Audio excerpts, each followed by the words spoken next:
Reportage dans le nord du Sénégal, signé Jean-Baptiste Bouvet et Sébastien Maloiseau. Les fruits et légumes sont frais, appétissants et en abondance. Les carottes sont belles actuellement, et les gombos aussi. Et il y a foule à Ouidou. Ce marché est devenu un lieu incontournable en plein milieu du désert.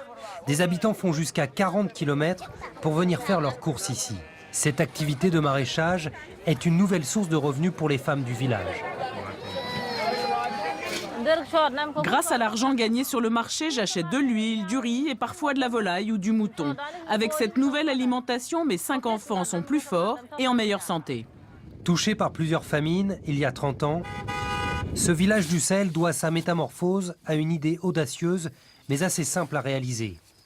Ça va faire un bel arbuste, un très bel acacia de plus. Nous en avons déjà de très jolis, mais celui-ci également risque d'être comme les autres que nous avons plantés les années passées. Des acacias, des dattiers du désert, palmiers, jujubiers, sous un soleil écrasant, ils plantent des arbres. 15 millions d'arbres en 8 ans. Et sur cette terre aride et sableuse se dessine désormais une longue muraille verdoyante. Le taux de réussite de plantation, c'est à peu près 70 à 80%. C'est important au Sahel. Parce que dès qu'on dit que même si on a 60% de réussite, c'est déjà bien. Mais on parle parfois jusqu'à 80%. C'est énorme. Cette bande végétale s'étend déjà sur 530 km au nord du Sénégal. Le projet final est ambitieux puisqu'il envisage de reboiser tout le Sahel, d'ouest en est, sur une distance de 7600 km. Ces arbres permettent de protéger la région contre le vent du désert. Résultat, les sols retiennent mieux l'humidité et créent un environnement plus propice à l'élevage. Avant la muraille verte, c'était vraiment difficile, car il y avait beaucoup de feux de végétation. Et ça mettait en danger nos troupeaux. Désormais, à l'ombre des arbres, vaches, ânes et moutons résistent mieux aux températures extrêmes de cette région. La plupart des éleveurs ont doublé la taille de leurs troupeaux.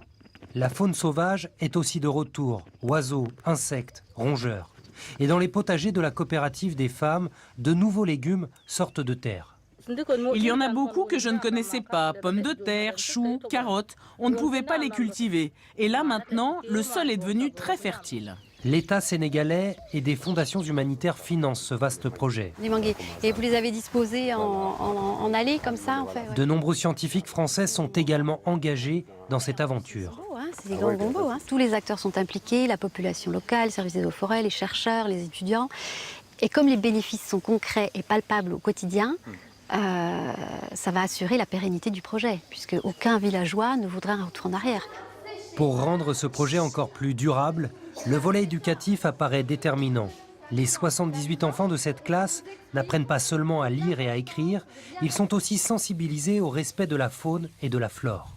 Cette immense barrière végétale profite déjà à plus de 300 000 habitants du nord du Sénégal. Un exemple à suivre pour les 10 autres pays du Sahel qui participent à ce projet global de développement, l'un des plus ambitieux du continent africain.